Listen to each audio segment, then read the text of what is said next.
So when you're in the course of recovery from a surgery like this, you can't have new things happen. They won't see you about the new things. Well, in her hip, right here, right where your leg meets your torso, that inguinal crease, this little tic-tac showed up. A lymph node. Like, babe, you had surgery, and it's probably just like getting the gunk away. Well, this thing starts getting bigger. It's like a grape. It's like, babe, I don't think this is going away. She's about to freak out and lose her sauce.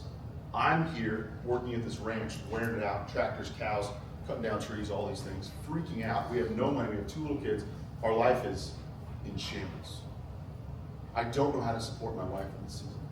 I am in turmoil, like so bad I can't sleep. It was in this moment that a message appeared in my mind. And I don't know that before this I could ever tell you that God spoke to me until right now. And he said, you are not strong enough for this. And that was really, really damaging for me. Because I spent years and years and years teaching people how to get stronger. Yes, physically, but mentally, personally, and all those things. And I knew he was right, but I didn't have a fix. And I was terrified, and my wife was terrified, and we were freaking out. This thing gets bigger. Now it's the size, it's this big. Imagine stuffing a tennis ball under the skin right here. Imagine the tension that creates. You can't sit. So much pain. This thing keeps growing. I'm at the range, freaking out. I don't know what to do with my wife. Any of you all ever built a fence? Anybody? Anybody got it? Okay, so when you build a fence, you got a post, and you got a post driver. That thing's, 30 pounds, 40 pounds. Hammering this fence down, hit it, the thing hits me on the top of the head.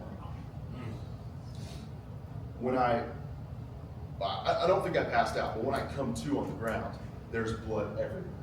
I mean, everywhere. I have no idea what's going on top of my head, but there's so much blood. Literally, in that moment, my thought was, I'm in the middle of this ranch, no one can see me, no one knows I'm there. Drive out or bleed out.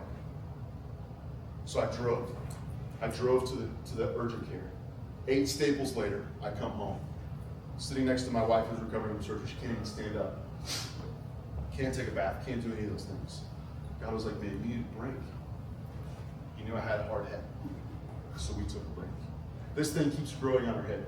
It gets to the size of a grapefruit. Do the math. Grapefruit right here. There's just no space for her. She was very lean. We go to the ER on Thanksgiving. We need help. Like we were gonna poke it with a needle because it looked like it was just gonna, like a water balloon was gonna blow up. We go to the ER, they say, no, you have cancer. We're not gonna touch you. Send us home. Here's a $5,000 bill for you. This tumor tears through her skin. Those are not joking words. It tore its way out. The hole that was in her skin for like a year was like that. Things were coming out of that. We are freaking out.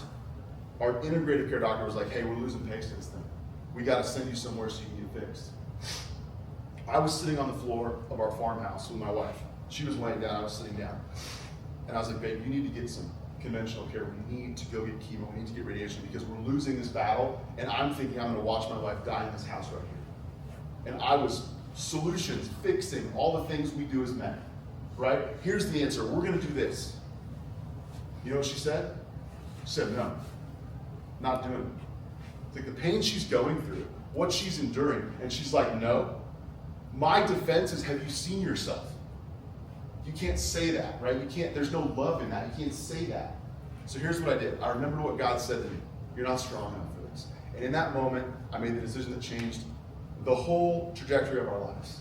And it was this. I chose to lay down my sword. I chose to lay down my fixer mentality, my solution mentality. And I came around to the same side of the table as my wife. And I said, okay, what are we going to do? I married you to walk side by side with you, not to make your choices. This is your body. Yes, I'm your husband. We have children. But I'm here to support you. We came to the same side of the table, and that decision right there changed the course of everything. We spent the next 4 years living with her alive. My kids got 4 more years with their mom.